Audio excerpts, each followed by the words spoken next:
আসসালামু আলাইকুম। IFIC bank নিয়ে একটু বলতে চাচ্ছি। ব্যাংক সেক্টরের একটা শেয়ার। একজনে আসলে কমেন্ট করে জানতে চাইছেন যে আসলে ব্যাংক সেক্টরের এই শেয়ারটা নিয়ে কথা বলার জন্য। আইএফআইসি ব্যাংকে আসলে কথা বলতে হলে প্রথমেই এই ব্যাংকের আসলে ডিভিডেন্ড নিয়ে কথা বলতে হবে। এটা 5% স্টক ডিভিডেন্ড দিয়েছিল সর্বশেষ 2023 সালে। আসলে ব্যাংকের শেয়ার নিয়ে কথা বলতে হলে ডিভিডেন্ড কী দেয় এটাই খুবই ইম্পর্টেন্ট বিষয়। আপনারা একটা জিনিস লক্ষ্য করবেন, ব্যাংকের যে শেয়ারগুলা এবার যে মার্কেট যে 1400 পয়েন্টের মতো কারেকশন হলো, যে শেয়ারগুলা ব্যাংকের যে শেয়ারগুলো ডিভিডেন্ড ভালো দিয়েছিল তারা খুব বেশি কারেকশন হয় নাই। আপনারা একটু অ্যানালাইসিস করে দেখবেন, এটা পাবেন। যাদের ডিভিডেন্ড ইলটা খুবই কম, ডিভিডেন্ড কম দেয়, তারা আসলে অনেক বেশি কারেকশানে চলে গেছে। যেটা আসলে ডিভিডেন্ড যারা ভালো, যেমন ব্রাক ব্যাংক আছে, মার্কেন্টাইল ব্যাংক আছে, ফুপালি ব্যাংক আছে, হুম, তারপরে যাই এক্সিম ব্যাংক পড়ছে, কিন্তু ওরও ডিভিডেন্ড দেয়, স্টক ডিভিডেন্ড ছিল সম্ভবত। মানে যারা ক্যাশ ডিভিডেন্ড এবং স্টক ডিভিডেন্ড 35-36% করে, 30%, 25% করে ক্যাশ এবং স্টক ডিভিডেন্ড দেয় যেসব ব্যাঙ্কগুলো, ওগুলো খুব বেশি কারেকশন হয় নাই। হ্যাঁ, ওরা ডিভিডেন্ড দেওয়ার পরে গিয়ে কারেকশন হয়েছে, রেকর্ড ডেটের পরে গিয়া, ওটা অন্য বিষয়। আর আইএফআইসি ব্যাংক নিয়ে যদি কথা বলতে চাই, এই ব্যাংকটা আসলে ট্রেডিং করার জন্য ব্যাংক। এটা কোনো ইনভেস্টিং ব্যাংক না, মানে ইনভেস্ট করার জন্য কোনো ব্যাংক না, হ্যাঁ, বিনিয়োগ করার কোনো ব্যাংক না। এটা এখানে আপনি ট্রেডিং করতে পারেন। এটা টোটাল শেয়ার সংখ্যা 192 কোটি, যেটা হিউজ পরিমাণ। ব্যাংকের শেয়ার সাধারণত বেশি থাকে, তো সেই তুলনায় এর শেয়ার সংখ্যা কমই আমি বলবো।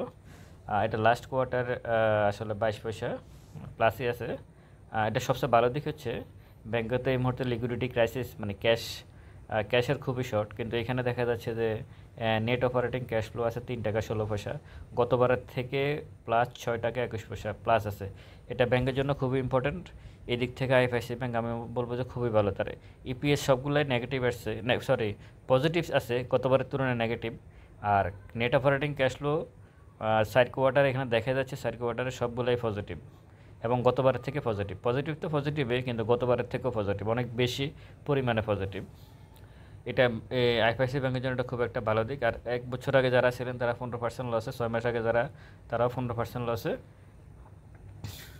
আর পাবলিকের কাছে শেয়ার আছে 76 কোটি, আর ইনস্টিটিউটগুলোর কাছে শেয়ার আছে 40 কোটি। তো পাবলিকের কাছে 0.104% বেশি আছে শেয়ার, আর ডাইরেক্টরদের কাছে আছে 11,40,00,000। হ্যাঁ, অনেক শেয়ার কম। এটা যদি ফান্ডামেন্টালি একটু ব্যাকগ্রাউন্ড চেক করে, 1986 সালে এটা লিস্টিং হয়েছে, বি গ্রেডের শেয়ার। মার্কেট ক্যাপিটাল আছে 1885, paid up capital 1825, paid up capital হচ্ছে 1922 কোটি, 1922 কোটি। আর অথরাইজ ক্যাপিটাল আছে 4,000 কোটি টাকার।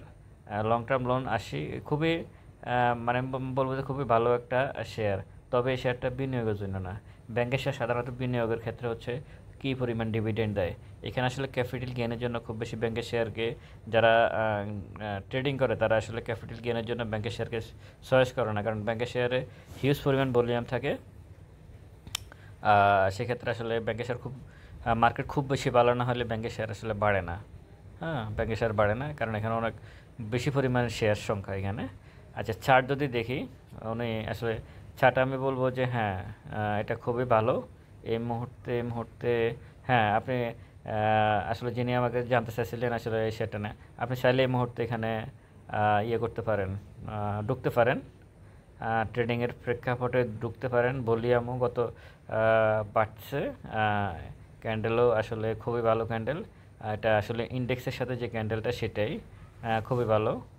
এখানে আপনি ঢুকতে পারেন, এই মুহূর্তে ঢুকতে পারেন। তবে হ্যাঁ, আপনাকে দুইটা অপশান এখানে থাকতে হবে। আপনি একসাথে আসলে এখানে ঢুকতে পারবেন না, একসাথে শেয়ারটাতে আসলে একসাথে ঢুকে যাবে না। একসাথে বলতে মানে আপনি যদি 1 লক্ষ টাকা বিনিয়োগ করেন, আপনাকে অন্তত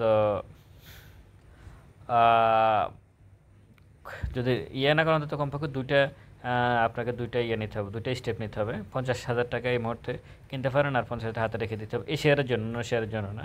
যদি এটা ডাউনে চলে আসে যাতে আপনি অ্যাভারেজ করে নিতে পারেন। তবে সেটা পড়ে আছে, সেটা পড়ে আছে, ফ্লোর তোলার পরে যেখানে ছিল তার থেকেও নিচে নেমে গেছে শেয়ারটা। আশা করি সেটা ভালো মুভমেন্ট দেবে। কিছু শুধু আইএফআইসি ব্যাংক না, কিছু ব্যাংকে আছে এরকম ট্রেডিং করার জন্য, এরা আসলে ইনভেস্ট করার জন্য, যেমন এবি ব্যাংক আছে ট্রেডিং করার জন্য, আইএফআইসি ব্যাংক আছে, ইউনিয়ন ব্যাংক আছে, হ্যাঁ, গ্লোবাল ইসলামী ব্যাংক আছে, ন্যাশনাল ব্যাংক আছে। এগুলা হঠাৎ হঠাৎ করে মানে এটা আসলে এগুলো শেয়ারগুলোর দামও কম, আর হঠাৎ হঠাৎ করে ট্রেড করা যায় এগুলো দিয়ে। কিন্তু অনেক ভালো ভালো ফান্ডামেন্টাল যেসব শেয়ারগুলো, এগুলো আসলে খুব বেশি বাড়েও না, কমেও না, এভাবে পড়ে থাকে।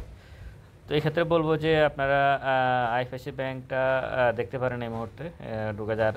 এটার আরেকটা ভালো দিক হচ্ছে শেয়ারটা কার, এই শেয়ারের মালিকানা কারা আছে, বা মালিকানা কে আছে, এগুলো তো আপনারা মনে হয় যারা মার্কেটে আছেন তারা ভালোই জানেন। আইএফআইসি ব্যাংক কার শেয়ার, শাইন ফোকস সিরামিক্স, ব্যাক্সিমেকো ফার্মা, ব্যাক্সিমেকো, এই বিষয়ে আপনারা একটু নজর রাখতে পারেন। তবে এই মুহূর্তে আমি মনে করি পুরোটাই রিস্ক ফ্রি। হ্যাঁ, আইএফআইসি ব্যাংকে ঢোকা পুরোটাই রিস্ক ফ্রি, মানে রিস্ক ছাড়াই আপনি ঢুকতে পারেন।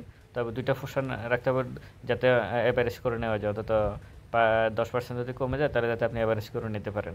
এটুকু, অন্য কোনো সমস্যা নাই, সবই ঠিক আছে। আপনার ব্যাংকটা ভালোভাবে দেখতে পারেন। তবে বাই সেলের সিদ্ধান্ত আপনাদের নিজস্ব। এটা আসলে আমার আমি আসলে হয়তো ভিডিও দিই, সেই জন্য আমার দিক থেকে বলা।